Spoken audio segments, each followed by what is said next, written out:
And I told him, look, he looks strong, and he looks, the best of the best that I have ever produced, And I said, you know what? I thought about him, and I say, his name is gonna be Klaus.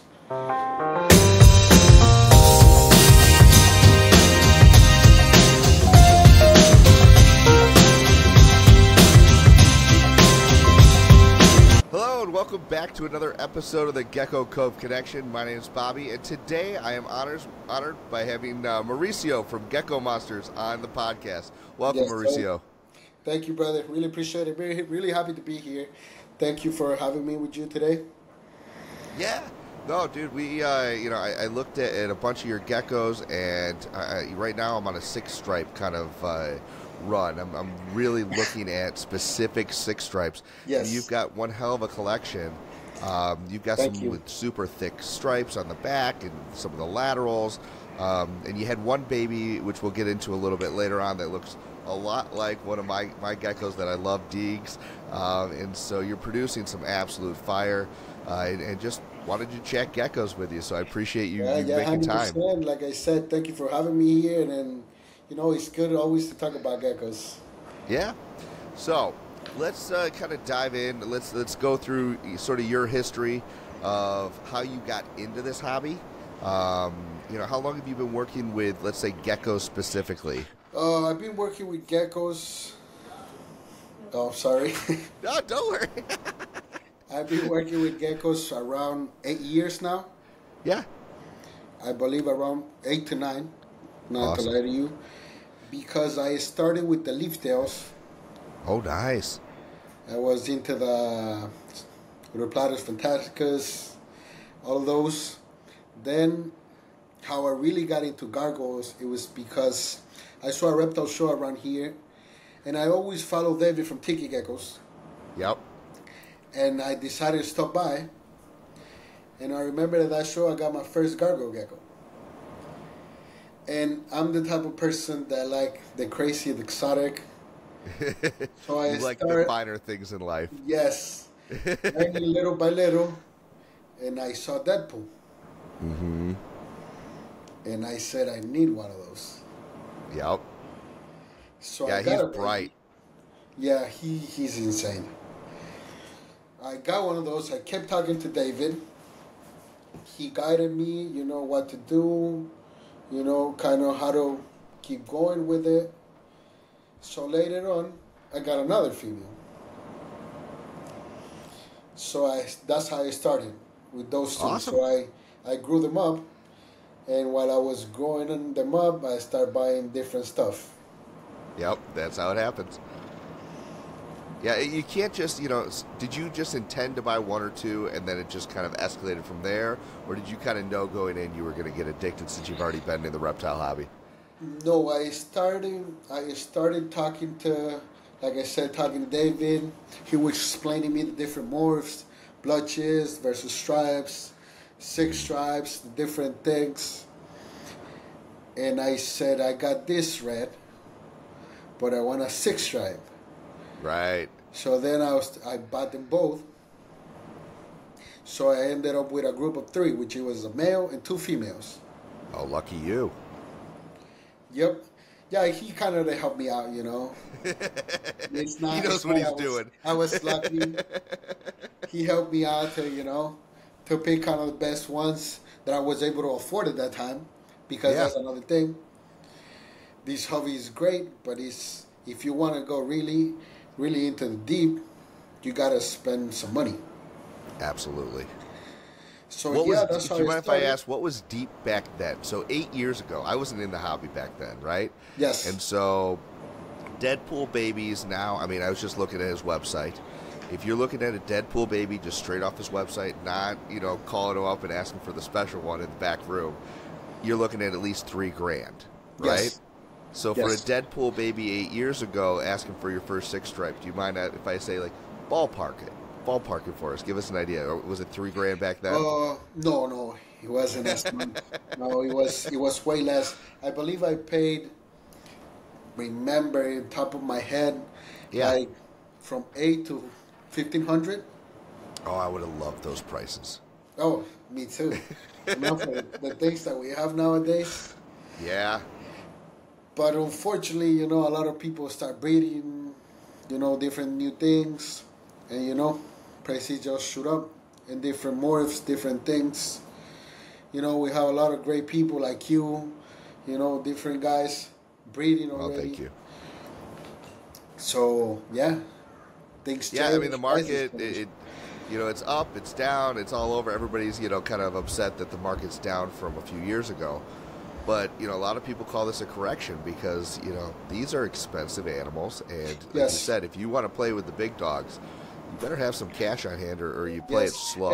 And I believe that's a way of this getting fixed because the breeders that really want to go high end, they're gonna shoot for it, and they're gonna be able to to sustain what you have, and what you're producing, and what prices you're gonna get.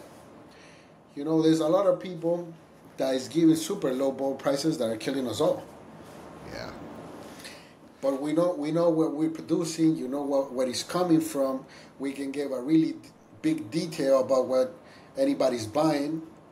So I think it's a little difference on that, and that's what it makes the difference between a breeder that is just for the money, and for us that we really care about the animal, and that we are able to say no to a sale, even though it's big money, just making sure that it's going to be okay or not. Yeah. I think there's absolutely that is where it's going to make the difference. Well, I think that too, the difference between someone like you said that cares about the animal, I would say the majority of us are hobby breeders, right? And there's a few of us that do this full time. Where are you right now with that? Is this a full-time gig for you? Is this a hobby? No. Yep. I have my business. That's why I've been able to, keep this up and keep getting big things. Yep. And like I say, I'm the type of, I can call myself a breeder now because I'm doing, a really big, in the sense that I have a lot of geckos and I'm working with the lines, making things happen here. But no, it's not a full time. It's just it's still my hobby. Which I think makes it easier to say no to certain sales, right? Because if your kid's meal was on the line, right, and someone offered you X amount of dollars for a gecko, and even if it was a little bit less than you wanted, it's easier to say yes because you've got to sell X amount so fast, and that's the downside of that dream, right? But right now you've got the power and the flexibility to say, I can wait. Right? Yeah, I could not sell anything and I'm still going to be fine, Yeah. That's awesome.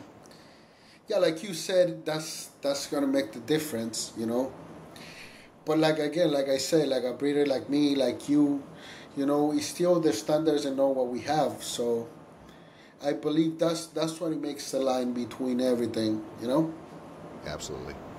So, we've talked a lot on, with my guests that I've had on this podcast. One question that I would like to ask you is, you were into the leaf tails, right? Which is a different beginning to most of the people I've talked to, right? Most people I've talked to have gotten into leaf tails after the new cow species, and they were maybe into leopard geckos or had a bearded dragon like myself before getting into gargoyles. Yes. What drew you to gargoyles? And what keeps you with them? What do you like about them? If you were going to tell someone who's never owned a gargoyle, what's so amazing about the species? What's your answer to them? I think everything is amazing from them. From the point where you see the colors, you could see the horns that they have. That way they are, I will say, it blows my mind. Yep. I love that they can hunt at night. I know all geckos can't, but it's just that they are a little more aggressive. I don't know. I think it's a little different, and the coloration. I think that the coloration had a lot to do at the beginning. Why? Absolutely. Because red is my favorite color. Cool. I like it. So as soon as I saw how deep the red can get in some of them, and I saw Deadpool. Mm-hmm. And I was lucky enough that the show that I went, David had them out there. Yep. So I saw it in person, and when I saw it, that's how everything started. I say, that's the way I want to go. Yeah, I mean, a lot of people, I agree. The reds get people, right? I think the oranges take a little bit of a step back, backseat roll with that, but they're catching up. The black and whites and everything else isn't as popular because that red pops like a sports car driving 100%, down the road. 100%. But That's getting the cops' attention. yes, but I'm working on a orange, deep orange. I want to see if I can get that out there. Yes. I have two females that are completely orange, just with a little black line on the back. The rest is everything is orange. Nice. And I have like a kind of orange red male, which I want to put them together, see what it comes out. Yeah, that's my thing. I've got an orange pair that I'm putting together next year, and one's a blotch, one's a stripe. So we'll see how that goes too. 100%. But they are Really? bright orange, and I think reds are still hot. If it's got reds and it's got stripes, it'll probably sell, is what I hear. And I think it will be for a long time. But as long as other morphs are catching up, I think we're gonna have a balance between them. I saw that a lot of people were getting hyped up with the black and white. Yes. Yeah, because I think they're beautiful in their own right. I think what's hard about the black and white's kind of like, in a reverse of how the reds with crested geckos are. Was, 100%. When the red crested geckos are bright red and they're all fired up, they can rival some gargoyle geckos with color. Yes. But the majority of the time, they're fired down and they're just a pale pink, right? So the gargoyles, when they're black and whites, my thing with them is everybody takes pictures when they're fired down because it's got that beautiful black-white contrast, right? They look like zebras or, most of them are striped, but, there's a few blotched out there. But when they fire up, they're just kind of a brown gecko, right? And so I think that's why they're not as popular, because the reds are pretty fired up or down. Doesn't matter, It doesn't matter. You're right. It doesn't matter. I think that's the beauty in them, Yeah. That's the beauty in them, where they can, they kind of like a bit like a chameleon, where they can change a little the base of the color. Oh, absolutely. But I think they're great. It's just the way of people looking at things, and what they can do. I think on this, that's why I believe that, in this community, we're more the good ones than the bad ones. Mm-hmm. And as long as we work with each other, we're gonna make great things. Great things Absolutely. Are gonna come out of everything. And I think all the morphs are gonna come out. That's what I'm really hoping in the next years. Different type of morphs to come out. Yeah, and I've seen some things, behind the scenes in the works for certain places.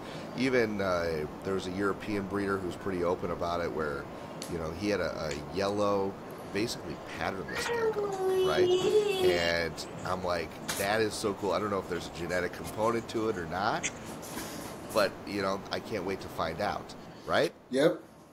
Just like I saw, it was a deep black one. I don't know if you saw it. Tiki put a picture of it, and it was insane. Oh, I'm looking that up right after this recording. No, because I've always made the jokes. A melanistic gargoyle gecko would be just sick. I mean, that thing would look... It would be amazing. I think it would be something for another world. Because, I don't know. I mean, it's a black dragon. Yeah. Yeah, it's a black dragon. I mean, who doesn't love... What dragon gecko nerd doesn't want a black dragon, right? Just like we all want a red dragon. Yes. So... We don't want a black one. Exactly. We got the red dragon already. We need the black version. And everybody was saying that, they painted it, but I don't know. I didn't follow the post, and there he was just like the crested gecko. Black. He was a deep black, like Vanta black. Yeah, there you go. Very cool. Yeah, no, the future is bright, and the more people we can get into this hobby, that's my thing is, I don't want people to gatekeep with gargoyles, or, I've heard people kind of fear-mongering with, crested gecko people are finally jumping in, and, it comes with good and bad, but at the end of the day, the more people investing into gargoyle geckos and loving gargoyle geckos, it's just going to extend the life of this hobby. Because 100%. the people buying that high-end stuff, they're only other breeders for the most part. The person going to the expo who's just looking to pick up a pet isn't going to spend $2, $3, $4, $10,000 on a killer. I don't care if it's got, you know, Deadpool times, you name the top next 3 best gargoyles, right? Yes, I think that's why like I was telling you, we gotta work with this, because just like people want to buy a super high end baby, there's some other people that are getting into the hobby. Yeah. Or there's some people that cannot afford a $2,000-$3,000 gecko. Which was honestly for myself, okay? You know, I've been in this hobby now for, you know, a little over 3 years. I've got some gorgeous animals. Some of them I probably, I see. You know, made, you know, trust me, made great investments on not knowing. And if I, you know, bought them today, they'd be a $2,000, $3,000 animal or more. Of course. Some probably 5. But the thing is, when I was starting off, a $500 gecko was insane.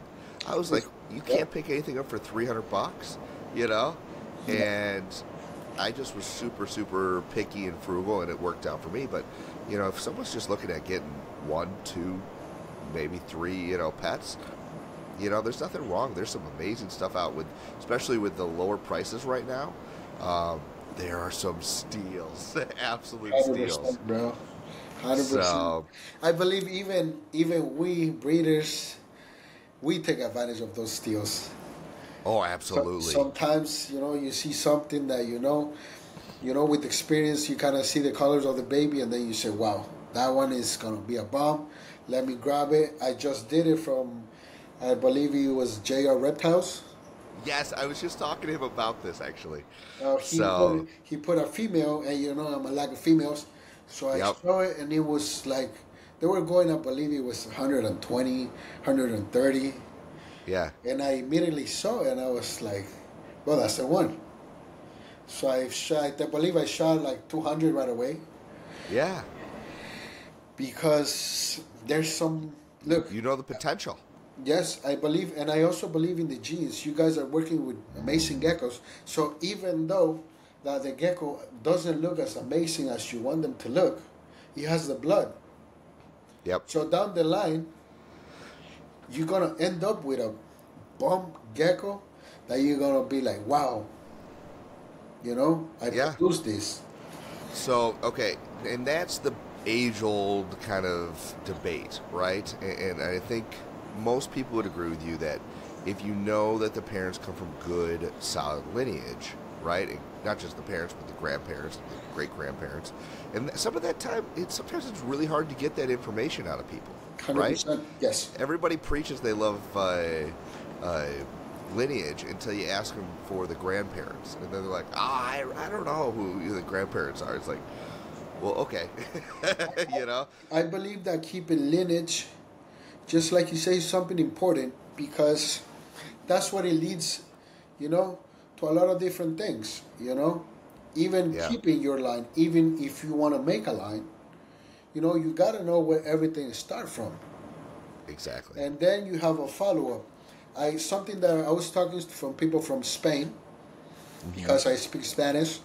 So I was talking to a lot of people from Spain, and it's really important for the geckos over there to have the lineage, and for you to be able to show them where they come from.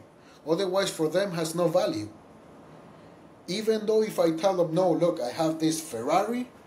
Yeah. If you cannot prove where the Ferrari came from, if he's the Ferrari father, let's say, for them, it has no value. Yeah. It fell off a truck. Yeah. Right. Yeah.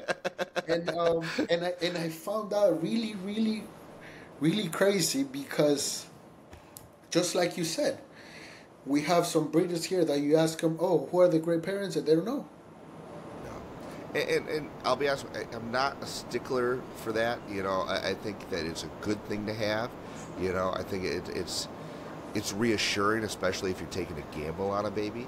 But my very first gecko, again, I wasn't looking to get into it this deep. I kind of fell into it. 100%. But Hawaii, my girl Hawaii, man, she's unique. She's got a beautiful 6-stripe, really nice thick stripes all over her. And I picked her up.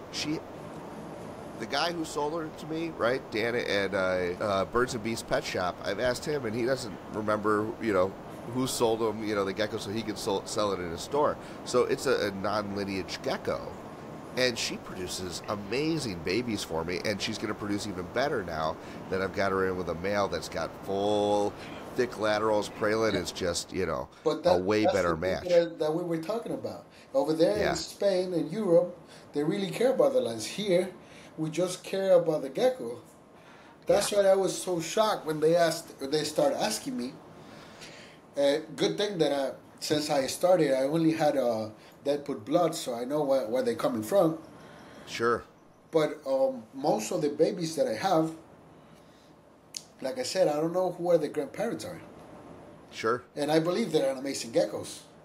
And I'm going to keep using them, and I'm going to keep, producing new things with them. But unfortunately, from that point back, I have no idea. Yeah, I mean, it's one of those things where, maybe, and again, I don't know the European market. If anybody from Europe wants, speaks English and wants to come on the show, I'd love to have you on. I'd love to learn about the European market. Or please come on the show. But I don't know if their market is a lot tighter, right? Maybe they don't have as many gargoyle geckos, so they really need to keep track of things because they don't want to muddy the waters of, inbreeding unintentionally. Of course. So, because I have crazy reds that I could breed to the mothers, but for me that's a no. No.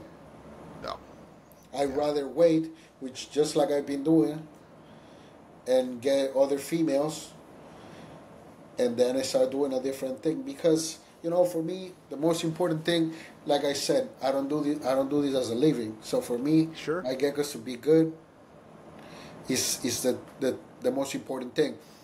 Even though when I started selling the first ones, it was extremely hard for me. I don't know how I did it, but my wife would look at me and she was like, "Come on, what's going on?" And I'm like, I don't know. I feel like I'm letting something go that is mine. Yes. Yeah, you get attached to certain, geckos, especially, I did end up selling this first gecko that I ever produced. Went to a guy named Mike. Shout out to Mike if you're watching this. And I think about it. I want to see baby pictures of that gecko 100%. But that's where we come back to the same thing.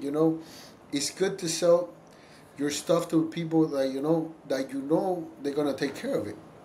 Yep. That's the most important thing because you can sell many geckos. And that's fine, but knowing that those geckos you sold them to, they're going to good homes where they're gonna be their pet or they're gonna start breeding, but they're gonna take care of the gecko. I think that's the most important thing. That's. So how do you? I've mentioned before that my family has a history of dog breeding, right? And so in that world, what we do is we have a questionnaire before they even, really get put on a waiting list. They have to meet certain criteria that we set because there are our puppies, there are dogs. And then, we meet the people and we either get a good vibe or a bad vibe and we can make that decision. I'm not going to go and put out a questionnaire for gargoyle geckos, 100%. right? So how do you go about assuring, to the best of your ability, that your geckos are going to good families? Just like you said, the top breeders, they're not many. So you know them. Most of the people know them. And we follow each other on Instagram. And you see the different things that people put, how how the geckos, how you see the geckos. And I think and you start talking to people. Just like we met, you start talking, and everything evolved from there. And then you see how the people, talk to you. I believe that's the most important thing. I ask questions, where you going to have them, where you keep the geckos, how you do it. And I asked that even before showing you something. Mm-hmm. Because that makes me, that let me know, that you know what you're doing. Exactly. Yeah, I mean, it just, do you have some basic competencies, right? If Yes. we haven't worked together before, and maybe I don't ask everybody. If I can go on your Instagram page and you're pretty transparent, you've owned these animals for, even a few of them, right? Yeah. But I also, on the other hand, and I bet you do this too, so correct me if I'm wrong, but anybody who buys a gecko from me, or any breeder worth their salt, is going to be a future resource for the life of that gecko, right? 100%. Whether we have the answers or we can find the answers. If they, I have a guy just messaged me right before this, asking me about humidity and, the tail of the gecko, it was getting a little bit wavy, talking about, well, what's your humidity like? What's your diet like? Have they been eating? We run through all these things, and I'm just a resource to help make sure that they're as confident and capable of taking care of the animal as if it was in my care, right? 100%. I think that we are a little further ahead from them. We are the ones who have to guide them, to get to the point where they're gonna be happy with the animals, and that we're gonna be happy knowing them, because at the end of the day, we're gonna see pictures and we're gonna be, wow, look at that gecko, Yep. I had that gecko, and now he's doing a great you were work. that person calling and asking questions 8 years ago, right? Of course. Did you know? I mean, you had some reptile experience, but did you just come into it as an expert? No, not at all. Right. I even sometimes ask David a couple of times, I said, David, I'm sorry, brother, but I need to ask you this. And then something happened an hour later, David, I need to ask you this again, or this and that. And, and it's great. Like I say, it's great that we are open to those things, because a lot of people, just because you're ahead of the game doesn't make you better than them, Yeah, and here's the fun thing is, I look at, like, even where I'm at versus where you're at. You're ahead of the game compared to me. You are. I mean, I may have a louder platform right now. No, seriously. I may have a louder platform just because I talk, right? That's a skill that is nothing to do with geckos. But you've been doing this for 8 years. I've been doing this for 3, And at that, I've only been breeding for 1. So that's what I love about doing this, is that you are the expert. I'm not the expert. Guys, if you're watching these podcasts, I'm not the expert. I bring them on. So, and so that's what's fun, is learning from you guys, because you've done this for years. You've seen what goes wrong. You've seen, the evolution where you can look at a baby and go, oh, I had a baby like that, right? 100%. And it's the great part of this, but it's also the tough part of this. Mm-hmm. People think it's only a beauty because that's what we showed. We always want to show the best, but this is a tough part of this. Whereas, so talk about that more. What's the tough parts? I can tell you, I have one of my females that was gonna breed. She got egg bound, and the vet wasn't able to save it. I'm so sorry. And brother, I was like down for like 4 or 5 days, like I lost somebody in my family. That's how you get to love these animals so much. Yeah. And I took it. The vet said I took it at the right time, but he just couldn't do anything. Sometimes that happens. It's sad. And from my knowing, and I ask a lot of people, sometimes this happens so fast that one day they're good, and then the other one is they're not. Well, they're good at hiding any kind of ailments and pain. I mean, that's what people have lost that for sure. We as soon as we have a headache or any boo boo, we whine about it, right? That's Animals, even our domestic pets, they will hide any signs of pain because that's weakness, and weakness is death in the wild. And so, like you said, it happens like that. Maybe they've been suffering, but you just don't know. One of my girls, I was really worried that she was egg bound. She had never bred. She was just starting to have her first eggs develop. I could tell she was starting to dig, but she dug for 2 weeks straight, and I didn't see anything. And then finally they came out, and I was so relieved.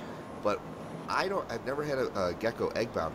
Can you explain to people watching what maybe you noticed, why you brought your gecko to the vet? Like, what are some signs and symptoms? Because I don't even know.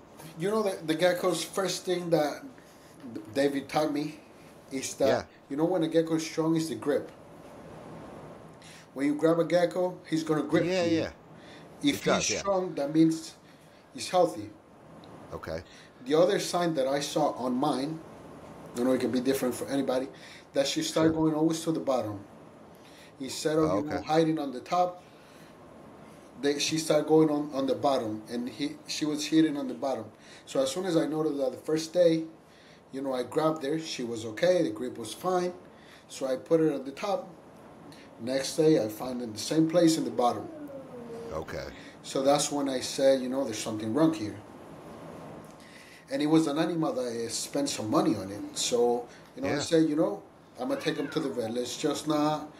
I'm not going to risk it. I'm just going to take him, wait for him to tell me that she's good or she's not, and see what was the next step. So I took her that day, and unfortunately, she was already weak. Okay. And she was egg bound, and she didn't make it. I left her there at the vet, see if they can, you know, make her recover, but she wasn't able to. So sorry about that, man. Yeah, it's rough, and you know, even things like, you know, hopefully not nearly as severe, but you know, hemipenes not going back in, things like that. There are things that. I had to take one of my guys to the vet because the sperm was getting stuck on the bulge. Okay. So he was having trouble, so I had to take him also, and they had to amputate the hemipenis. You still got the one? Is he still fighting with one? No. No? Oh, they had to take him again, both. So they cut them both. Yep. Unfortunately, but that's how it is. We're working with animals. We're working with something that, you know, is live, and even though we can be taking it best, you know, sometimes it's go out of our hands. Yeah. You know, it's sad, and hopefully, you know, not trying to make light of this, but, you know, I'm glad that we don't have hemipenes as males, because I wouldn't want to lose mine just hanging out with my wife. Let's just put it that way. If there was a shot. Yeah. All right, boys. You got a 50-50 shot. Yeah. Boys, you know, it's crazy. Anywho. Oh, man.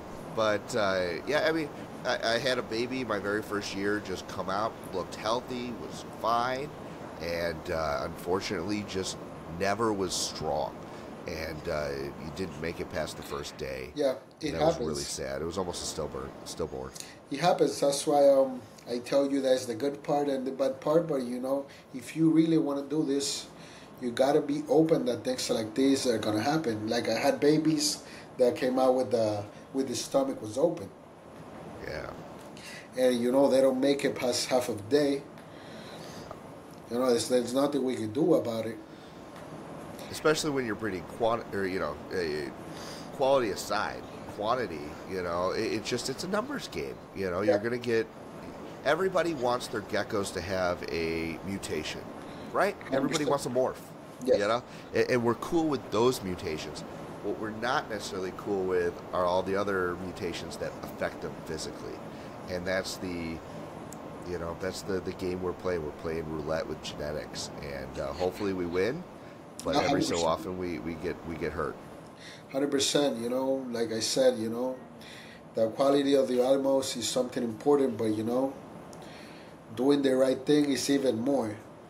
That's how we keep pushing the community, you know, because otherwise we just downgraded the animals to a point that, you know, what are they going to be? Yep. You know. Well, that's why I invested in my F1 girl.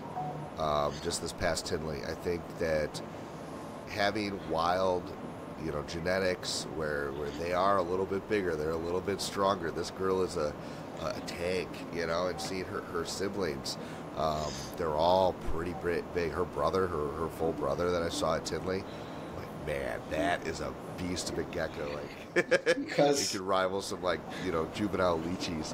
So, But yeah, I think we're all trying to do the best that we can, Of and course. people, because this is such a small community, I mean, I am not naming names on this podcast, but there are people who have reputations, and I hope to God I never get a bad reputation because it 100%. goes around like that. Yes. And It's a small community, and like you yeah, said, most of them know a lot of people. hmm Like you said, the absolutely, top breeders are 10, and everybody knows them. yeah, yeah, yeah. Especially if they're out vending shows. That's right. And I'll get invited to one of those after parties eventually, right? Yeah, So, very we'll, cool. we'll get there. We'll get there eventually. That's the fun part. But until then, I'll just keep doing this podcast. That Of course, works. 100%. So let's talk about some of your projects. So you've been building your collection. You've got some definite, Tiki's gecko blood. Are there any other, you know, really? There's a male that you have that's coming up. Yes. What's his name again? Klaus. Klaus. I love that name, by the way. Yes. Such a strong name, Klaus. Yes. So how did you come up with the name Klaus? And tell me a little bit about him. Me and my wife were super fans of the vampires, werewolf shows, and there's Love it. this show called The Originals, Okay. where Nick Klaus is the stronger hybrid. He's a hybrid actually, Love it. and he's the strongest. So as soon as I saw him when he was Yep. a baby, I asked my wife, what should we name him? And we started talking about it, Okay, she told me, what do you think about him? Tell me a little about him. And I told him, look, he looks strong, and he looks, the best of the best that I have ever produced, And I said, you know what? I thought about him, and I say, his name is gonna be Klaus. Love it. That's awesome. Well, let me pull up. Is he on your Instagram? Yes. All right, let me pull up your Instagram here, and we'll kind of go through some of your geckos because I want to show people why we've been chatting. All right. So, all right. Is this Klaus? Yeah. No, that's Caroline. Next one. Caroline. All right. She's beautiful too. Yeah. Look at that. Gorgeous. Where's she from? She's also from Tiki's. Nice. She's Pennywise and Deadpool. Okay. That's a good combination for sure. That's awesome. All right, so stop me when you see Klaus. Okay. Right there. Right here? Yeah. Here we have the almighty Klaus. Yes. Look at those colors. Very cool. You got your audio in there too. I love it. Yeah. So, the almighty Klaus. Yeah, he is almighty. Look at the coverage on him. And I mean, I love how his dorsal almost touches his laterals. You know? And then his back isn't fully filled in like some of the other Tiki's lines I've seen, but it's damn close. yes. You know? He is gorgeous, man. Yeah. Thank you very much. And So he'll be running this year or next year? as soon as I get a female, he's ready to go. Oh, nice. So I'm looking for a female being, but it's tough to have a nice female ready to breed. Yeah, you got 10 grand Huh? to drop on that? Even So- though you don't find a female ready to go, I had No. It's hard. I mean, you can find some females ready to go, but they're not going to be on his level. You'd have to start with something else. Well, let me jump off this. Well, we'll get back to him in a little bit. There's Yep. some other ones I want to point out. Yep. I like the little blotch group you got going on here. Thank you. So, are you going for more skeleton looks with these? Yes, that's what I'm aiming for now. That's awesome. I decided to try to, get the best out of skeleton ones. Okay. And that's what I'm gonna start breeding. Mostly set of blotches. Okay. Very cool. So you're stepping away from blotches then? Now I'm not stepping away. I'm just taking a break. Okay. because Yeah, I think. I have a lot of blotches, really nice ones. I believe there is amazing morph, but when I saw the skeletons, it was something that I wanted to focus on. Yeah. And what I I'm was seeing this fortunate. evolve. Oh, go ahead. Sorry. No, I was fortunate to get two from my blotches, Okay. and when I saw them, I was super into them. And I say, you know what? That's a ride that I want to keep going. Yeah, it's really cool. And you know what I love about them is not only are they eye catching, right? But they also, I've seen some new ones coming out where they almost look like tiger striping coming down from Yes. the skeleton, and Yes. that to me is the ultimate version of it. Yes. So, and then some other ones that caught my eye. This one here, the full back, that comes from a few different lines. I've seen a few in Europe. There's a few in the United States, but talk to me about this. What made you pick up this gecko, or did you produce it? No, I did not. I got that from Korea, actually. Oh, nice. Okay. Yes. Like I said, I wanted to. I love red, but Yep. I was looking. I'm always the type of guy that want to do something different. Sure. So I decided, to give it a shot to a new group, and that's when I started looking for oranges, not bacon, orange. Yeah. And I saw the guy that is not completely orange, but he's a little going that way. So Yep. I said with orange females, maybe we're gonna get something different.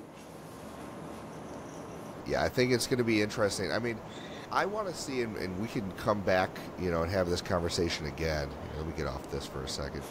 Um, later on, but I really think that the red stacks on each other, similarly to some other traits, and you get to a point where you've seen it where it's like a maroon, like dark, deep, Yes. dried blood, right?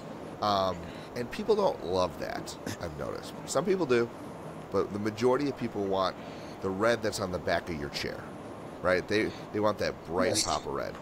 And what I found is that with orange is a step back from that, Yes. right? And so what's hard about that, you breed two perfectly orange geckos together, and half, if not more, of the babies come out red. 100%. You know, it's a chance. They're still pretty. Yeah, 100%. I believe the ones that you're talking about. Yeah. For me, that's my opinion again. It's, for me, one of the best looking ones. If Yeah. you're looking for a red, you like the red. This is the red that you're getting. Yeah. It's just that I believe it's a way that you look at them. If you're looking, to, like I said, for the really red stripe, they're not gonna be the ones. Mm-hmm. But I think that they're super top of the line right there, next to the red stripes. Oh yeah, they're a Because standout by I themselves. don't know. I don't know. But I think people can use them too, knowing that. And again, this is just a theory, so do not take this for, don't take it to the bank. But I'm testing out this theory right now in the tank that I have back here. I've got Pralin right now. I'm really excited. He's my red. He's a little bit darker than kind of an iridescent line. The gecko I've got running from Southern Girl Exotics, Delirium. He's that super bright kind of red, and kind of that lava-y kind of color. But then the girl I got him in with is Hawaii, the girl I mentioned earlier. She started off orange, and as she started to breed, she is a mustard yellow. Wow. And so my theory is that you combine a red that's slightly on the darker side, and then you've got a yellow or an orange that's slightly on the yellow side. I'm hoping it makes like a lava, right? Hey. So it's like mixing sriracha and mustard. You ever done that? Oh, of It makes course. this lava sauce. Of course. That is amazing, by the way. Isn't that delicious? Oh, best thing to put on chicken. Yes. So, No, yeah, I think those colors is for me. I like them all. So yeah, exactly. and it's a different type of liking is whether you like the deep red or you like the red, bright red. For me, all the reds are amazing. And those geckos, when they fire up, you see how they're amazing they are.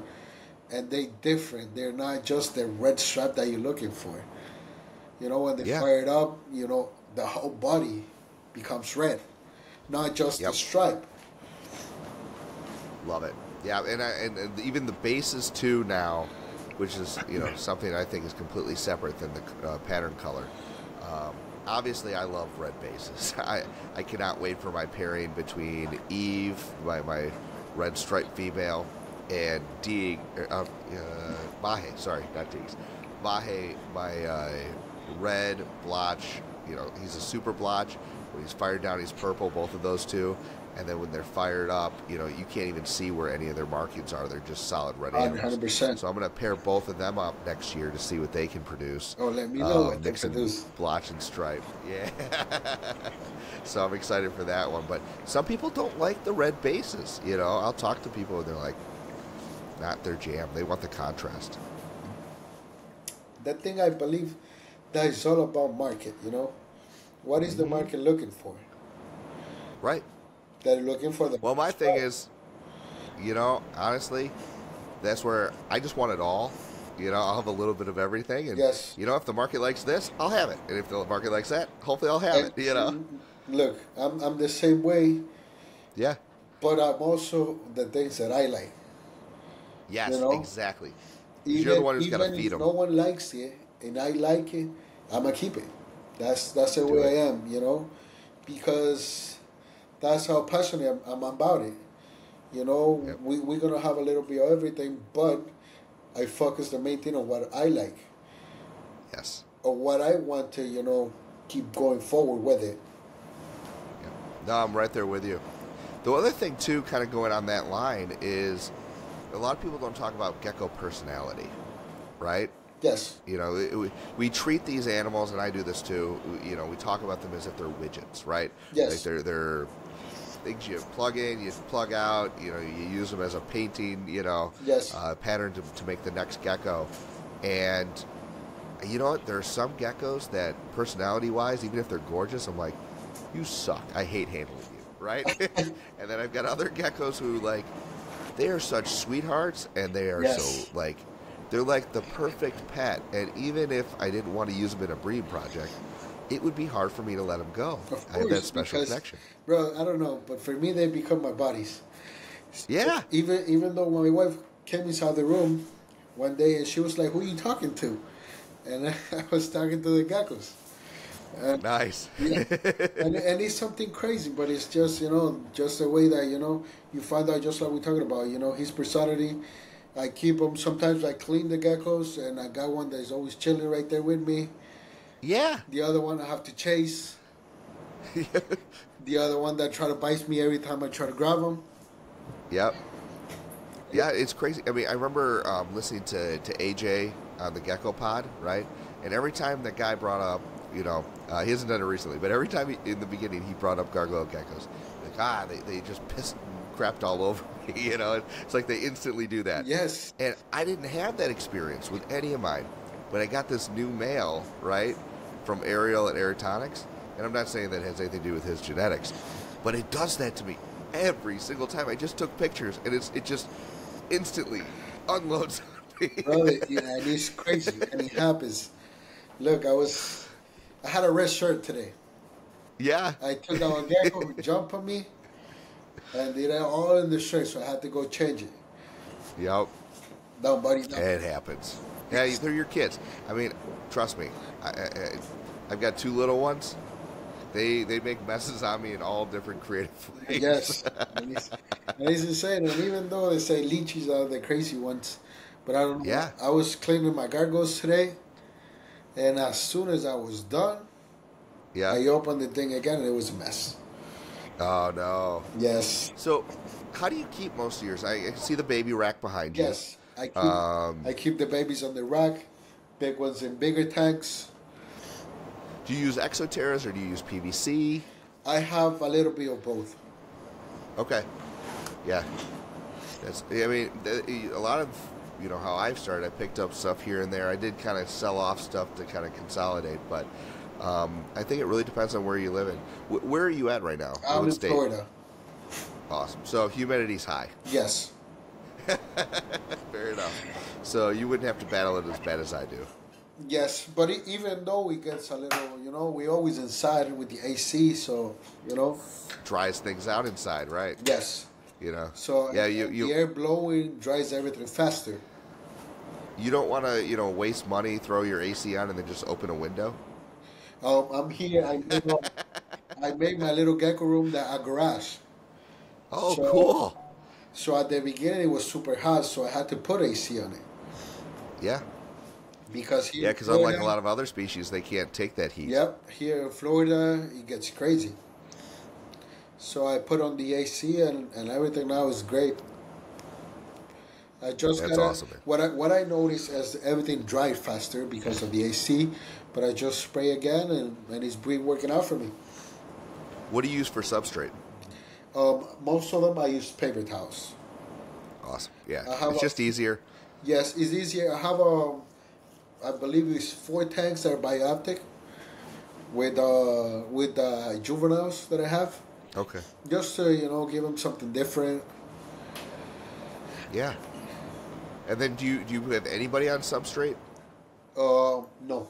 Just the bioactive ones, the only ones that I have with substrate.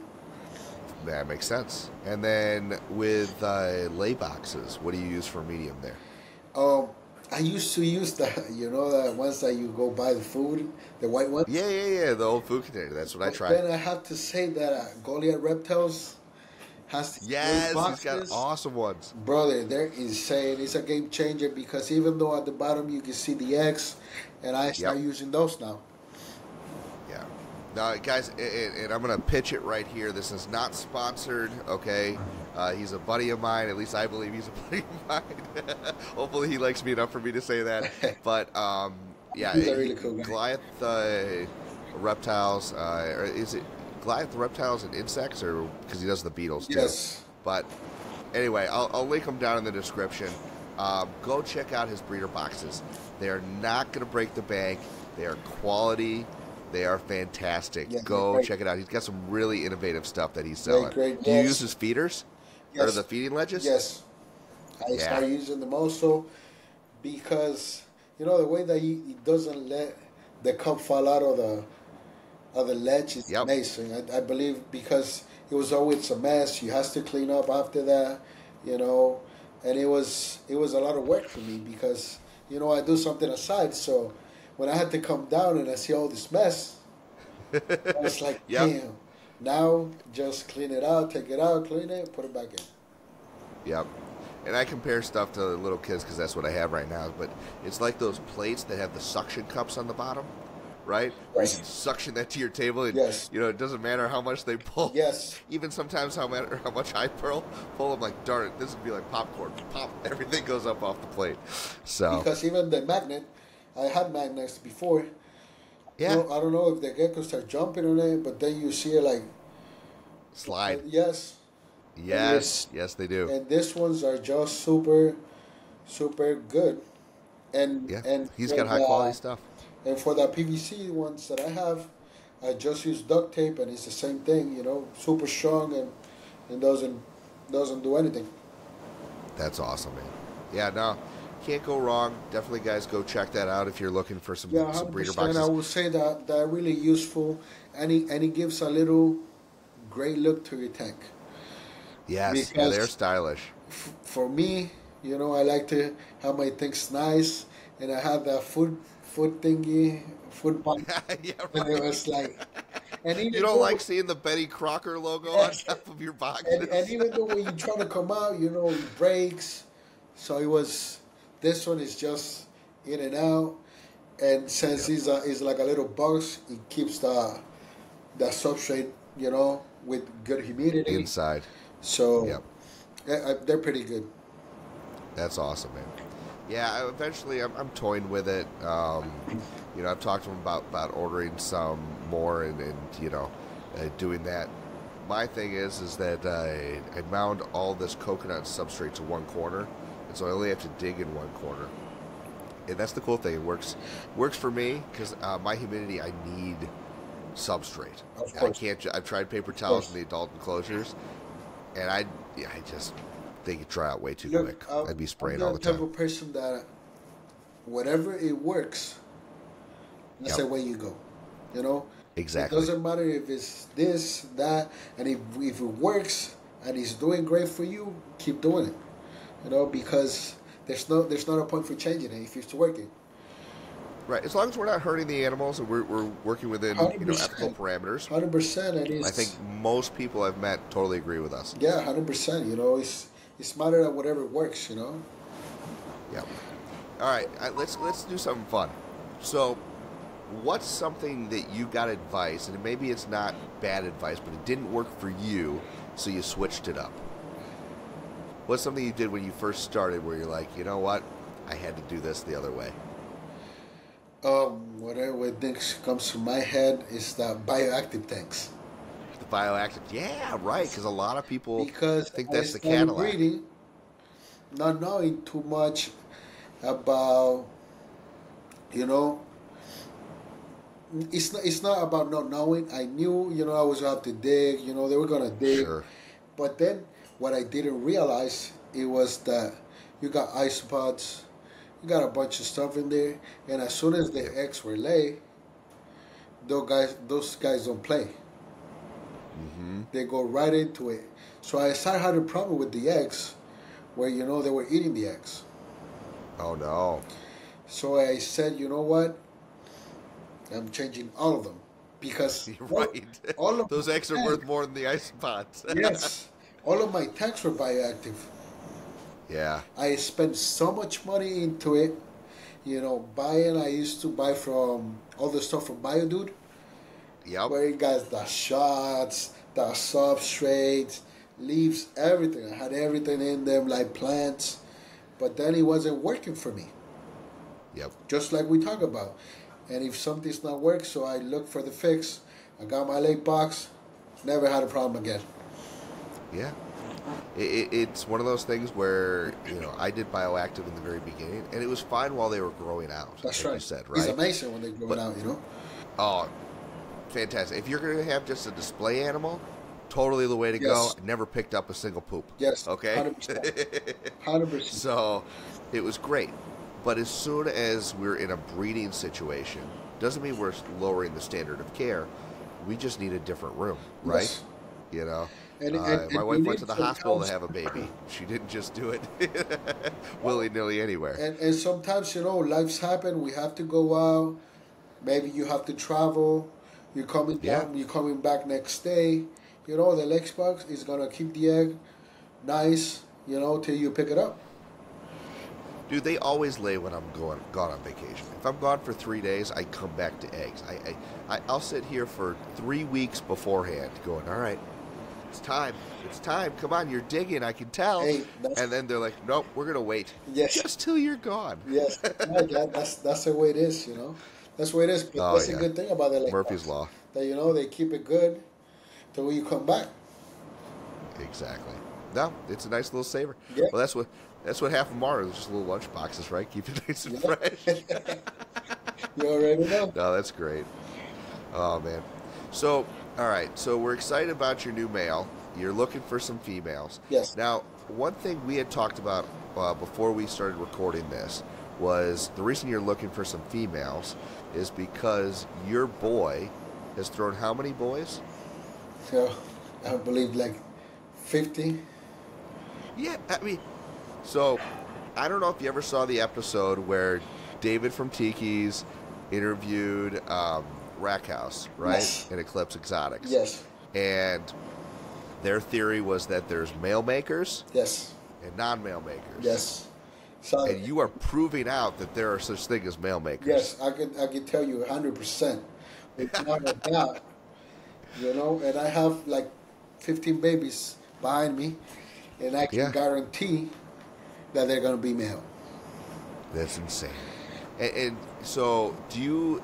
Okay, because some of the other theories out there are that, you know, some people swear that there's still heat sex determinant like other reptiles. No, So can like say, I can say, sorry, I didn't tell. Oh no, go please. No, I can tell you that that's not true either, All right. because Have you played around with heat? yes, I have an incubator where I set out the eggs to certain heat and the same outcome.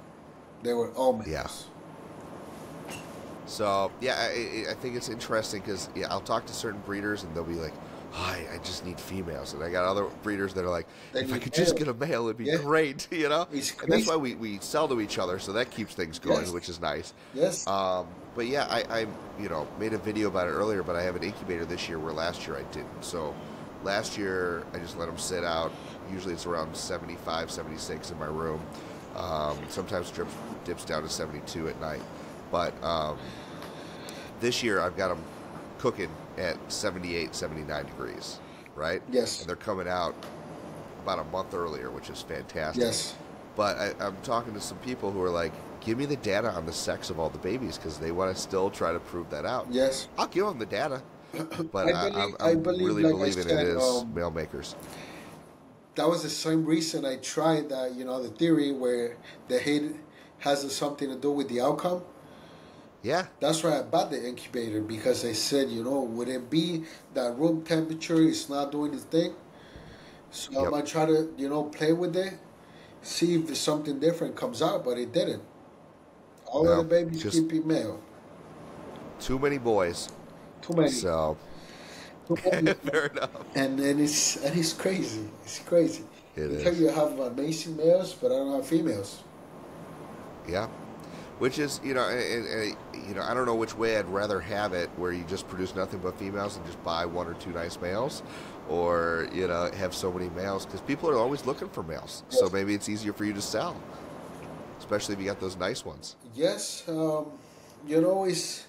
That's something that, it is nice. A lot of people ask me about it. But like we just talked at the beginning, there's certain levels that you just when you start, you just can't go for that level unless, you have a lot of money. Yep. No, I hear you. That's what I try, have a little bit of everything, and I was able to have a little bit of everything. So, I can, Yeah, so you can hit those different price markets. Yes. So, okay, let's talk about the market right now, okay? It's wonky. I don't know where to put my finger on it. I thought I had my finger on it. It's funny because I've been looking at purchasing another gecko, and some of the prices are like the same prices that I saw 3 years ago, and some of them are dirt cheap, Yes. and quality is all over the board. I feel like that nobody's consistent, and you look at Morph Market, and it's a wild, wild west. Yes. Plus, half the best stuff out there, I feel like, is not on Morph Market. No, and it won't be. Can you talk about that? Like, why wouldn't it be? Because I believe, to spend your money on something big, you want to talk to, look, just like you told me about the dogs, you used to breed dogs. Yeah. Those are big money markets, And you don't sell the dog just to anybody. And even when you want to buy it, they're going to ask you a lot of questions. Yep. And that's how you get to those points, because, if you're buying, let's say, $3,000 gecko, you want to know, where it comes from. You want to know as much information as you can ask about it. You want to know it's healthy, so you ask and you try different places, till you find whatever you want, or till you find, what you're looking for. Well, and I think just knowing that, if you get to that level where there's only one or two options on Morph Market for you, right? Yes. Maybe your budget has reached $2,000 plus. Or even if you're looking at $1,000 plus, I would say. Reaching out to different people that you know are good breeders, reaching out and making connections, I think in this hobby is something that cannot be overlooked. No. You have to make connections. This is not something you're going to sit in your basement and only work with animals. And I think everybody that has a business know that connections are everything. Absolutely. Because even though I want, everybody you have the nice geckos, the one that you really want, the one, and sometimes, you cannot reach, let's say, the 3,000 mark. Right. But when you make connection, let's say, for example, I want to buy a gecko from you, and Bobby, Sure. this week I'm a little, tight. What about if I send you 250 and you save this gecko for me? Yep. And you can say, Mauricio, let's do it. Pay me the difference whenever you can. Exactly. And we know each other, so we know, we're not people that, gonna mess you up. Because why? Where else are we going to go next time? That's right. We're all in the same room. Yes. No, and it's that. Yeah. It's the same thing we talk about. The community is so small that as soon as I do something, everybody's gonna know. Exactly. But on the other hand, that's a good thing because you treat people amazingly, right? You're not giving your geckos away. Of course. But you work with people, you're honest, you're upfront. That reputation is going to get around just like a bad reputation. And the next time you DM somebody and say, hey, you got something, I believe, they'll respect you. I believe that's how my dad raised me, you do right, you get the right back. Yeah. Because so let me ask you this. Oh, go ahead. No, go ahead. Sorry. No, I was just going to tell you it's the way that you want to be treated. Yes. Yeah. If you want to be treated right, you ought to act right. There's no point in between, And I want the same thing back, If I'm respectful to you, and I do the right thing, we work with each other, why? The question is, why wouldn't you do it back? Yes. It's one of those simple life rules that people have a really hard time following. And let me give you another example of one.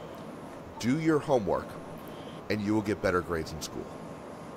Simple concept. Super simple. Hard to execute. Yes. Right? Yes. And the people who execute them get straight A's. The people who treat people with the respect that they want to be treated with, right? Which is hard sometimes, right? Doesn't always work out in your favor to be the bigger person. Yes. But then you know who you're dealing with, and then you can avoid dealing with that person. It is absolutely. It's just the way life is just like back to the principles. It's something so simple, It's the way that you want to be treated. Yeah. You treat something bad, you're gonna get the same answer back. That's what I tell my daughters all the time. If you're gonna treat somebody or you're gonna say something mean, expect to be said back. Absolutely. So always be nice, and everybody's gonna be nice to you. And the other thing that's my personality. I say everything up front. How things are from the beginning, because if we say things from the beginning, there's not gonna be problems in the middle. Sure. Because we talk about everything at the beginning. There's no where you can go different if we already talked about it. Absolutely. No, I hear you. I think it's a great life lesson. So, preach. I've been in a lot of life things, so I love it. Trying to do my best for everybody, and I believe that's the way it is. Because here in this industry, we all have one best. We all want. So why not? Why not? Everybody should have what they want. Exactly. No, I agree. Well, let me ask you this. When it comes to respect, right? Yes. So, one thing that I always, and maybe I'm just, internalizing this too much, but I feel bad about, and I don't think there's another way around this, but when I'm on the hunt and I know exactly what I'm looking for a new gecko, right? And I reach out to, I'm not going to reach out to one person, right? Of course. Unless I know I really want to get one from this pairing, of course. Right? Which is great. Yes. That'd be great. But typically it's not that simple because typically either they have stuff or you don't with that kind of thing. But, okay, let's just say I'm looking for, a blotched male right now. And I reach out to the people that I know that have some of the best blotches out there and a few that maybe just might have something. And I say, hey, this is what I'm looking for. This is my budget. What do you got? Right? I'm going to get 6-7 responses, right? And what I feel bad about is if, I'm only going to buy one, those 6 other people that I don't buy from, right? What would you say is the etiquette? If I reached out to you and said, hey, I'm looking for a gecko, you show me pictures, you take the time to go and show me what you got, what's the etiquette you would expect from somebody so that they don't piss you off if they're not going to buy the gecko? You get what I'm saying? I believe if we're here, to sell something, we got to expect that. Just like when you go to the dealership and you want to buy a car. You go see all the cars. Maybe you drive a couple of cars. And then maybe you didn't want the car at the dealer. You go to the other one, then that's where you buy your car. Sure. We got to give the best. If we try to sell something, we got to give the best, customer service we can. At least that's my point of view. Things, if you ask me for something and I can show it to you, great. If you don't buy it from me, great also. I hope you got the best, what you were looking for. I'm not going to get mad. There's a lot of people that get mad because you decided to buy something from someone else. Why would I get mad? Right. You didn't. No, I wish everybody had that attitude. And I think a lot of us have that attitude, especially if we've been around for a while. There's a few people that like I said, sometimes you just cannot deal with them. Even though they could be the best, but sometimes you rather, just like when you go to a restaurant. Good example. Maybe the food is not the best, but the service was on point. Yes. You're gonna think about it going again. Yeah. Just because you like the service, you like how things went, you had a great time, even though things weren't the best. I think that's what you gotta aim for. If you're trying to sell something, just try to do the best for your customer. Absolutely. Yeah, no, I mean, there are some places. I'm a fat kid. I love to cook. I can cook an amazing tell me meal. about So if I, that's a whole other podcast. Yes, 100%. So, but there are plenty of restaurants where I'm like, I could cook a better meal than this, but I'm enjoying it with my family. Like you said, if the service is on point and the atmosphere is fantastic, I'll give it a pass and give it another shot. Maybe I'll just order something different next time. Yeah, that's how it is. I think I hear you. That's how it should be. Yes. Yep. And so I think little things where, but I think going back to what I was sort of saying is there is some etiquette to even when you don't want to buy something, right? And I think the etiquette of at least being able to be upfront and just honest with somebody and saying, hey, thanks, but no thanks, getting back to them within 48 hours and saying, thanks for showing it to me, but I'm moving on to something else. Sometimes you want to just hold on to some information and kind of, okay, I've got these 3 options, and I don't want to say yes right now because I want to make sure I have all my options in front of me. But at the end of the day, I don't love when people just ghost me, like they'll ask me for stuff, and then, I don't get bent out of shape about it. I think just like I said, so just be upfront, say things, you know what? Yeah. Thank you, Bobby. I really like what you showed me. I'm going to look somewhere else. Maybe I'll come back to you. I'll have you as an option. But say something. I don't like when, I show a bunch of pictures and they never respond. Right. Yeah, no, I'm with you. And like you said, because we're talking about respect. You're not respecting my time. Yes, that's what it is. But I'm taking the time to show you what I have. I'm taking the time maybe to be with my family, maybe something. Just because you asked me for something, I just want... You don't drop everything. Yes, yes. It's just the way it is, Exactly. Sometimes it'll take me... I'll inquire, and it'll take me 3 days to hear back from some people, I don't get bent out of shape about it, I get anxious. I'm like, come on, are you going to show me? Come on. It's like, come on, Christmas morning, like, what am I going to get? What's on sale? Yeah, Yeah, me sometimes. Sometimes, I think I've told you, brother, I'm not home. Yeah. I'll be, as soon as I get home, I try to show you what I have.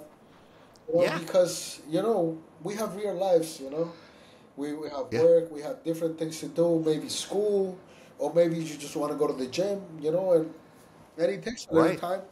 But it's not for people to get mad, No, exactly. We're real people. I mean, I have to record all of these. You know, most people know this at this point, but I record these usually either, you know, in the middle of the day when no one's home, or most, like right now, it's late at night. Yep. You know, my kids are in bed. And, They, you know, just I that's have to work that's my when you life work around my most of the actual time. life. Yep. Yeah. So that's awesome. Well, okay, I've been staring behind you this Yes. entire time. Do you know what sticker's behind you? Yes. So you got Pangea, but you also got Fetal. Yes. So you mentioned you got that one gecko from Korea. Yes, sir. I just would love to hear a little bit more about that experience. Did you buy that one from Fetal? Or did Yes. you reach out to the person directly? Yes. Look, I had really good experience with them. Awesome. Little Monsters, probably you know them. They're the ones that receive everything. They're amazing. You know, I cannot say anything about them. They're just great. They help you out. You know, I had a great experience with them when they land.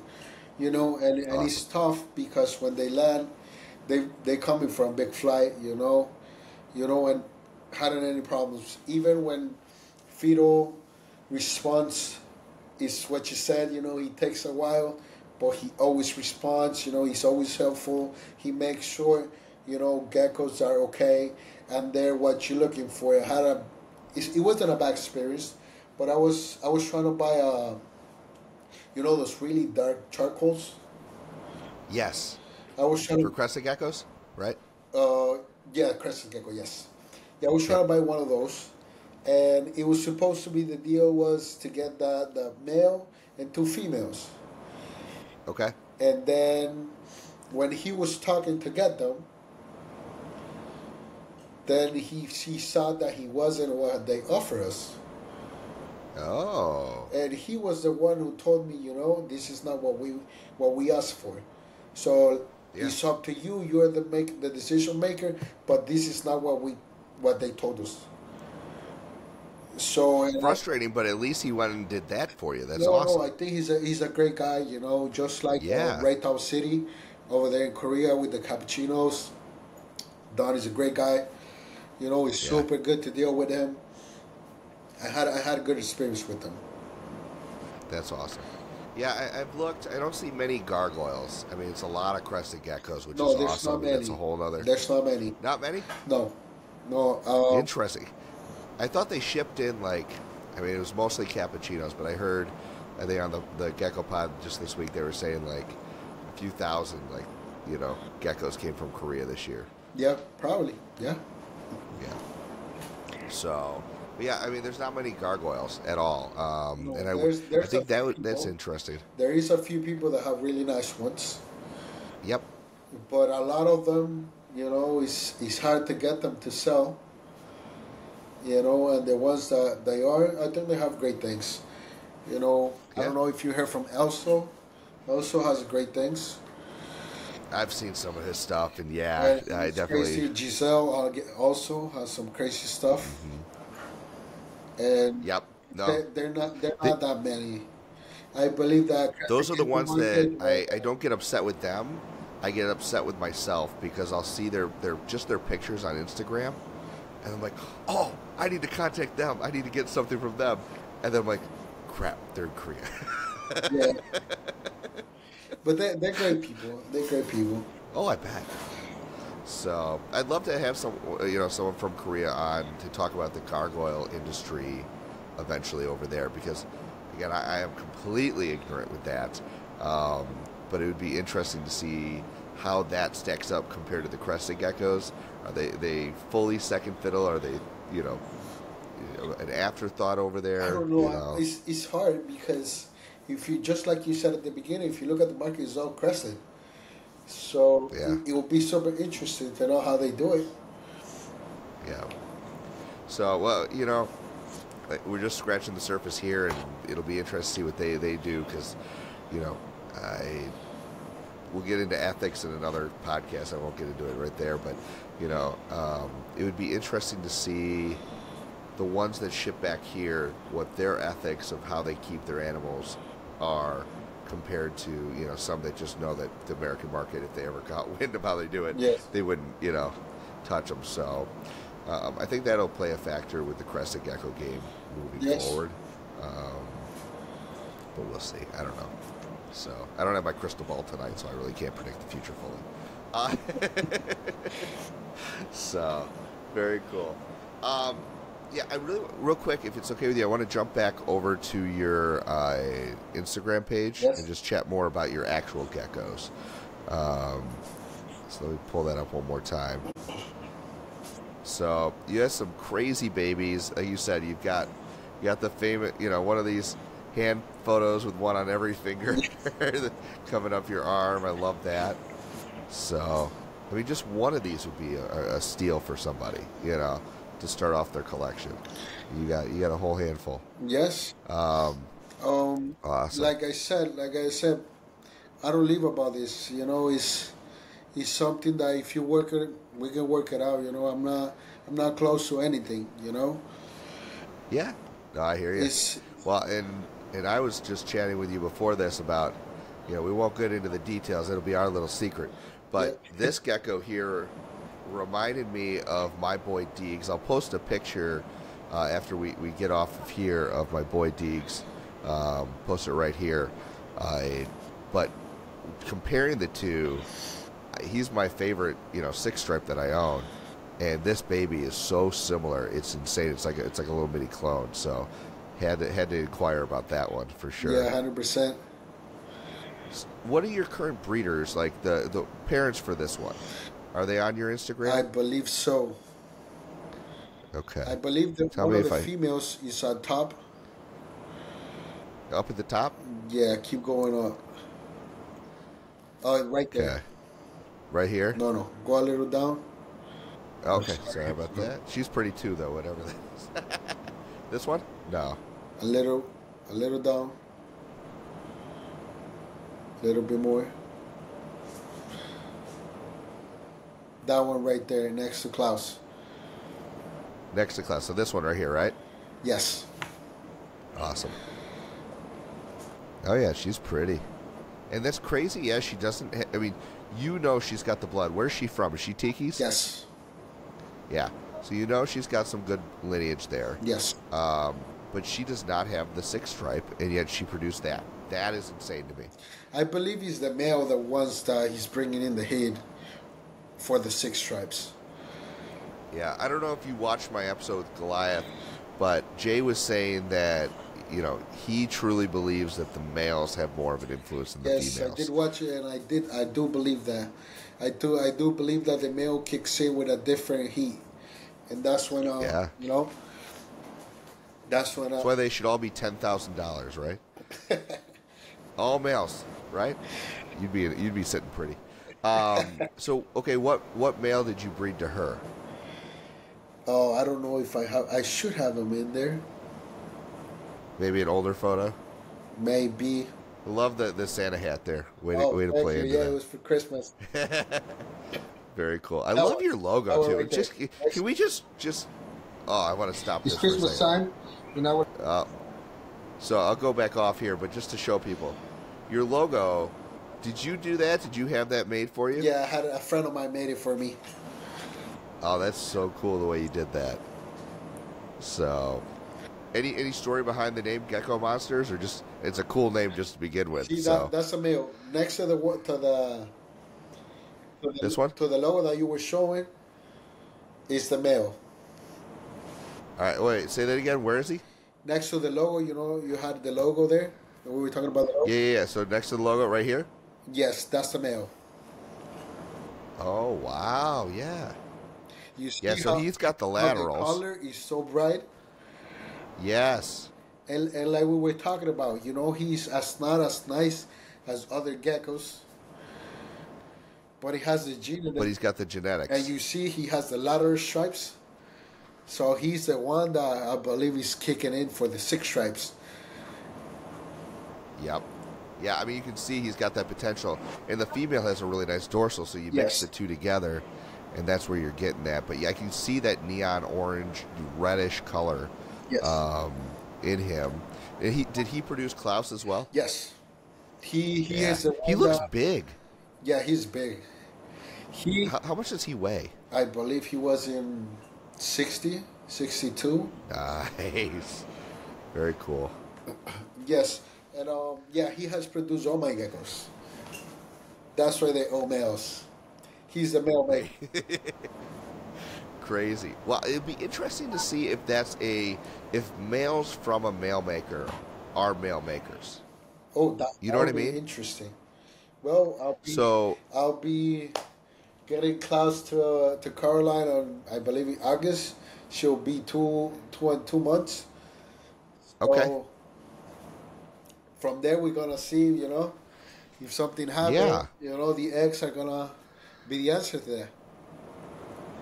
Yeah, that'd be nuts. I mean, if that's the case, then you're really stuck with a bunch of males. But if not, you could take two of those males and then just start producing females off of that. That's right. Yeah. Um, I'm hoping actually for you that it's not the case where male makers make nothing but male makers. That's right. But we'll I'm see. hoping for the same. Because in this game, you know it. When you buy a small female, it's the longest way because the Oh, males it can is. breed way earlier than the females. At least Yeah. Okay. You say that. What do you mean? because the males they just have to hit certain grams and certain age, which is way lower Yeah. than the females. Maybe So my males. Okay. So first off, I've never had a male explode in size. All right, and I've got a few males.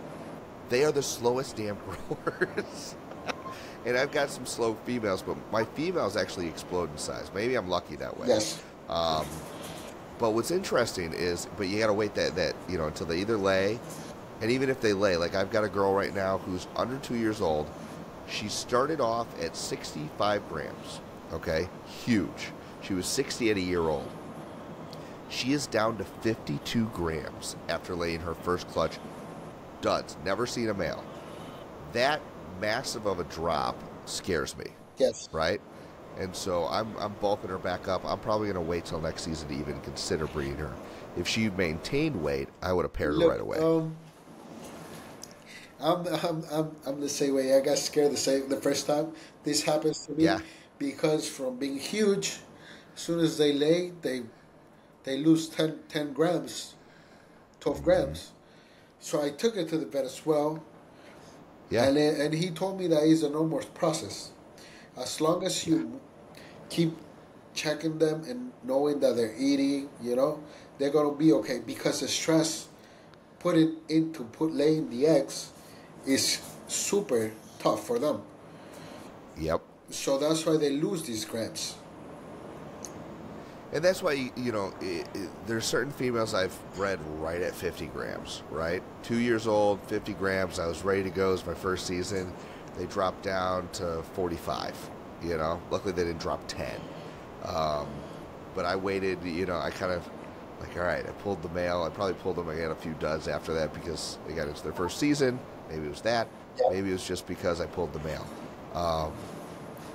But that's always the hard part. Until they're jockeying and they're ready to go, right?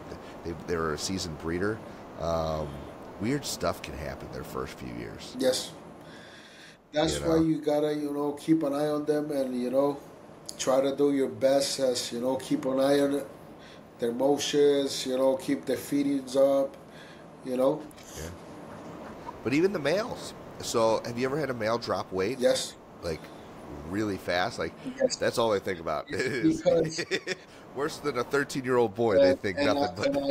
And I asked Tiki about it, and the thing is that, you have to have a lot of coverage because they're so into it. They're going at it non-stop that they forget about eating. Yep. So what I've been doing is the only one, I've got a few that I pulled the males because the males were getting a little bit too small for my taste. The one who's just bulking up like crazy is actually my only Exoterra. It's Pralin, my main man. He's now it's his second year breeding, and he is just killing it. He's got, I think, 3 girls that I've got him with right now, and so with that, he does his job. He gets out, he goes back, and he lives with Hawaii in here, right? Yep. And he has access to her anytime that he's in the tank. I don't put him by himself. He's gained weight, and what I do is I kind of watch where he was hanging out, where she hung out. They hang out together sometimes, but I put his food in a separate spot, and I have multiple food dishes, and he goes, I do the he'll same eat it. thing. I believe that's Yeah. the key to to keep them big and strong. If you keep a bowl, where everybody's gonna eat at, either they're gonna fight, or one is gonna get bullied, and that's how it goes. So keep Yep. multiple dishes around the tank. That's how I do it. And you saw how big this guy is, and I never had any problem with him. Yep. Well, it's like sharing fries with my wife. Joey doesn't share food. She will go after me if I go for her fries. That's where they get smarter. Order your own. But Yeah. also I have one male that is super small. He's a crested gecko Oh, okay. Yeah, that's right. though, and he never passed 40 grams. Okay. And I had him. He was my first lily white that I got from Tiki. Oh, You nice. know, And you wanted to breed him bad, I bet. yes, and it was and he always been my main guy. Yeah. All the fraps that I have, everything. He is the one. Hey, dude, Napoleon had kids too. And He was just genetically small. yeah, yeah, and I hand feed him. I did everything, to get him weight, Yeah. and he always stay at the same weight. And I think that's the thing is you have to know your animals, right? Where these are the exception. Guys, do not use what we're saying here as the rule. That's These are right. exceptions. That's right. So if you've got a male who's 35 grams, you're like, oh, I could do it right now. How old is it? Have you been working on trying to get this thing to eat? I believe in that. I'm super strict with that. Yeah. Letting the females get big enough, because if you breed them before, they're probably not gonna make it. Yeah. And be killing your animals for no reason is not the way to go. Also the males, the males get stressed. Maybe the female's too big and it's gonna bully him. So just Yep. guys, look, I'm gonna say something here, and I think you're gonna agree with me. The Sure. waiting game sucks, Yes. but it's gonna be the best results you can get. Yep. 100%. And that's where even I struggle with, okay, if I'm thinking about buying another baby at this point in my, right? I've got my initial kind of breeding setups going. And I'm like, okay, I could put on another baby in my setup, grow it up. I'm not looking to wait 2 years anymore. Because if you talk to, I was chatting with, I won't say who, but some of the really, really, really big breeders out there, okay? Not that they're all doing this, but there's a decent amount of people where it made me think there might be something to it, where they're not waiting 2 years.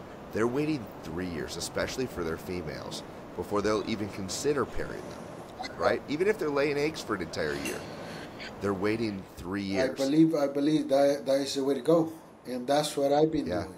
Waiting But long. most people aren't patient enough for that. It's tough. It's tough. So I even consider buying females ready to breed for the same reason, not to wait for Yep. so long. But from what I have, Caroline, I bought it like 2 something years ago, and I'm still waiting. Yeah. Just so I can Yep. make sure, she's gonna be strong enough to, keep the seasons going. That's awesome. Even knowing that she's gonna be okay. Yep. Yeah, because again, we go back to the same thing we talked about earlier, where these are our pets. These are our they're not as up there with our kids, right? We're not saying that. 100%. We're not anthropomorphizing them. I can't speak tonight. You know what I mean? Yes. Right? 100%. But we are saying that we care about these Yes, animals. 100%. And so, yeah, exactly. They're your buddies, People like cats, we like reptiles, and these are our buddies, Yep. Yep. And here's the crazy thing is I've got dogs, I've got cats, I've got fish, I've got all of them, right? I just don't have birds or rodents. But, I get to interact with these geckos on a daily basis. I can't even interact with my cat. I'm allergic, dude. I gotta clean his litter box, but I can't pet him without breaking out and needing Benadryl. That's the way it is. I'm the same Oh way. man. You know what? I'm allergic So, to crickets. Yeah. Are you allergic to crickets? And I still go at it. Oh man. You know, I take my Cytex, put some gloves on. That's why you see me with gloves. That means I'm feeding the guys, and I go and do the thing. Yep. Oh, that's rough. How did you figure that out? Did you just go get tested after breaking out enough times? No. One day I was feeding crickets with my hands, and then I rub my eyes. Ooh, I end up with my eyes like this, and in the emergency room. And then that'll do it. They did the tests, and I was allergic to it. So you're not switching, your beef over to cricket meal anytime soon, no matter how much propaganda there is, are you? Oh, I don't think. I still feed the crickets, because the other unfortunate rule that I have here at home is that no roaches. Yeah, no. My wife. Yeah, you guys can't keep dubias, can you? No, can't. Because my wife is super afraid of them. So there's no way to get them inside the house. But I hear you. I use different things. They keep them big and strong. I do a lot of crickets. I make sure my crickets eat before I feed them, and things like that. Yeah. No, they definitely need those bugs. I'm going to tell you a real fun, quick story about roaches. So, my wife is totally against roaches too, and I convinced her because I had some collared lizards and a bearded dragon at the time. Like, we're going to save money. I'm going to breed them. They're in the basement. It's unfinished. They will not multiply. I promise you. Don't worry. They're going to stay in the bin. Well, some always get out. Okay, they totally do. If anybody wants to convince me otherwise, you're doing a better job than I did. But it's not like 1,000 got out, right? 1 or 2. And one of mine was 1 or 2 are enough. Yeah, but they really don't breed. They just go and die, and that is true. Where I am, I mean, they're enough for your wife to see it. Oh, for her, yeah. If it ever made it upstairs, it luckily didn't make it upstairs, right? But what we actually ended up doing was we had some insulation put in our basement, new insulation put in, and the workers. I didn't even think about this. This was after I had gotten rid of my roaches, right? They were moving around some of the boxes that I had, and this one guy, apparently, my wife said she was working upstairs, just started screaming bloody murder because she goes, "That's the biggest roach I've ever seen in my life." Well, that means crawled straight towards me. You were doing a great job keeping them, see? Yeah. So that happened. But yeah, she hates roaches. We had one fall out of her robe when we were in the Seychelles, and that was a big tropical roach. This is not a dubia. Yeah, those are huge, bro, and they fly. Yeah, they fly, everything. These were massive. And again, we were in a tropical luxury resort, right? It falls out of her luxury robe. And we called the front desk. I killed it. I took care of it. I'm not afraid of it, whatever. Yeah, and I remember calling the front desk, and I'm like, "Hey, can you guys send someone up here and clean this up? There's a dead roach. It came out of my wife's robe. She wants a new robe."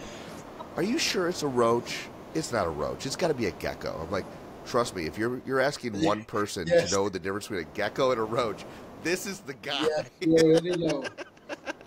No, same thing here. I tried, but my little one, she's 5 and she says everything.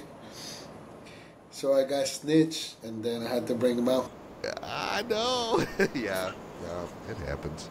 Yeah, kids will tell on you in 10 seconds. They will love you to death. Yes, but there is no secrets with anybody under the age of 8. Yeah. Hey, you see my dad have this? Yeah. And that's it. Shh. Yeah. Quiet. And we used to call them cookies, but then she just couldn't hold it. She said it, and then I was in big trouble. I love that you call them cookies. So what do you? Hey, it's cookie feeding night to the geckos. So my bigger one knows that, cannot let mommy come downstairs unless she give me the go. But then the little one just says stuff. Yep, nope. They say the darndest things, don't they? So, dude, Mauricio, I've had an absolute blast chatting with you. I think we've covered some awesome topics, but I don't want this thing to go on for 2.5 hours. So we'll have to have you for part 2 later on, man. For sure, brother. For sure. I need you to keep us updated when it comes to the male maker making a male maker. You're my guy for that. 100%. I have a bunch of babies behind me, and as soon as I know where they are, I'll let you know. But like I said, I'll be 99% of their males. So do me a favor, just for fun. Yep. So if someone out there is looking for a male right now, and you just want to make them drool, can you pick out one gecko before we wrap this up, just to make someone drool? Yes. All right, let's do it. What's your best baby holdback right now? Oh, it has to be this one.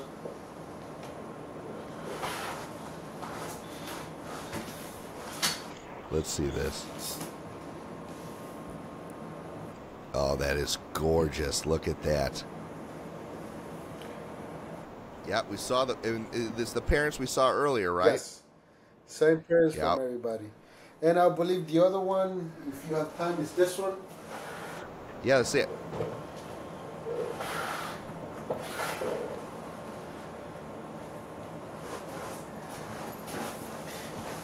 Which is this little guy. Beautiful. Now, is that sort of the camera is horrible on this as we're recording? No. It's not your fault. It's the program. But is that sort of a red base? Yeah. Or just a brown base? It's kind of a little bit of both. I think it's kind of that in between. And brown. Then I have this one, which is... We'll call it earth fire colored. This one, I believe, is a little more, when we talk about, like, little more red base than the other ones. Oh, yeah. Yeah, they look really dark when they're little. That's gorgeous. Beautiful. And that's consistent. If they're producing these, it's just that one pair. That's what, you know, when they're talking about the bloodlines, that's something you definitely, you know, got to consider is they're not just throwing one nice baby, they're throwing multiples. Yes. They have two females, which are both from Tiki's. Yeah. That's awesome. So when you buy, and again, I'm sorry if I said I was going to wrap up, but I want to ask this one last question. Fine. But like I said, I'm back at night, so this is my time. Perfect.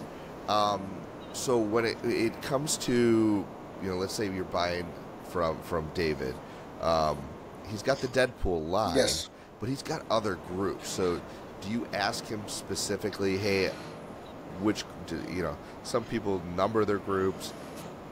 Do you have that conversation with David? To be honest, no. Okay. Because I know he's coming from Deadpool, so he'll have the genes. You know, I really believe what he says. You know, trust the blood. Yeah. And I think that's I can prove that myself. You know, you saw that my male, he's not the best looking one, but he's producing good stuff. We just saw some absolute heat, yeah. Because I know that's the one thing. I work a lot with a local guy, Oliver Hernandez, awesome breeder here, and H2O Reptiles. My guy Deegs is from him. My girl Maui is from him. I've had some other ones that I've, you know, just absolute, you know, crazy nice geckos. And so if you're looking in the Chicagoland area, definitely he's a hidden gem. But with him, I specifically, like, I don't want another number, you know, he's got a bunch of groups. I don't want another group eight, you know, gecko, because I don't want to mix it with him. I don't want to have a number 2, I have a number 5, I have a number 7.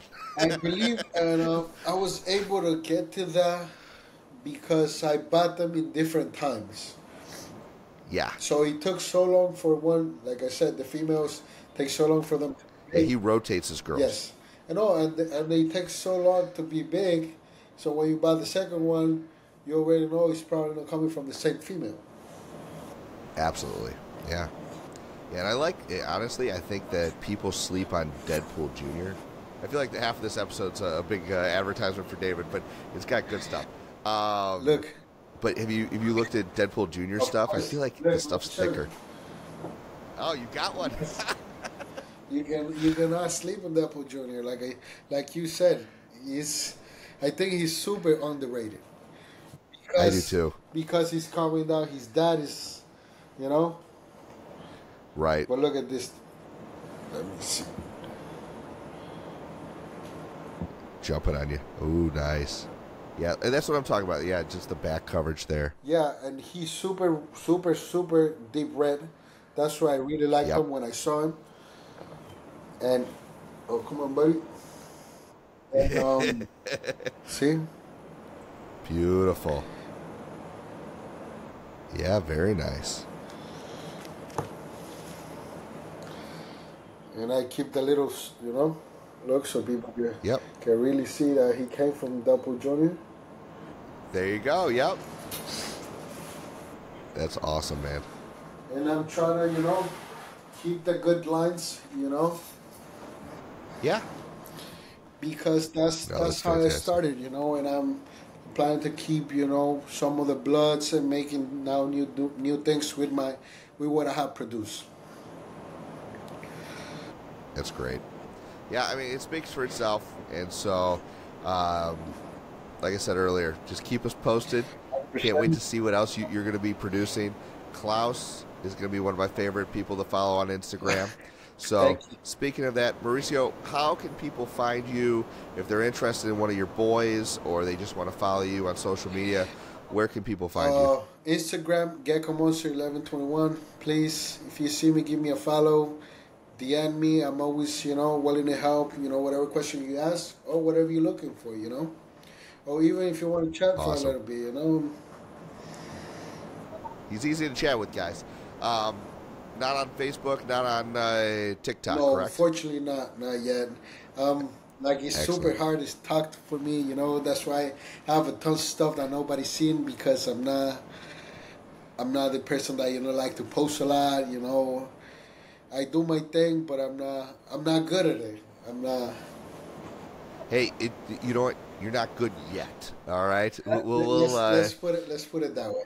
Let's put it that way. You're just learning. But I'm working. I'm working on it. When I was lucky enough to get invited to talk to you, I was super happy about it. I told my wife, I'm gonna try to do something different. Because it's. Hey, a lot. It's a pleasure. I'm glad you said yes, because you'd be surprised how many people tell me no. They're lost. So that's okay. No, it's all right. Not everybody likes to look at me for this long, but and it was great. It's great to talk to people about geckos. And share what you love. How you started. They're great stories. That we share with each other, and I think it's amazing. What this community have done to me is amazing, an amazing thing. It's great people, and I just see it getting better and better, and you're a part of it, and I really appreciate your time. So, thank you so much again for agreeing to come on the show. I've had a blast, and we will be in touch soon to see about those mail makers. 100%. You have a great rest of your evening. Thank you very much for having me tonight. Bye. See you, my brother. Hey, if you've enjoyed this video and want to encourage me to make more Gargoyle Gecko content, do me a favor, hit that subscribe button, share this with a friend, and maybe check out one of the videos right over there. I'll see you next time on Gecko Cove.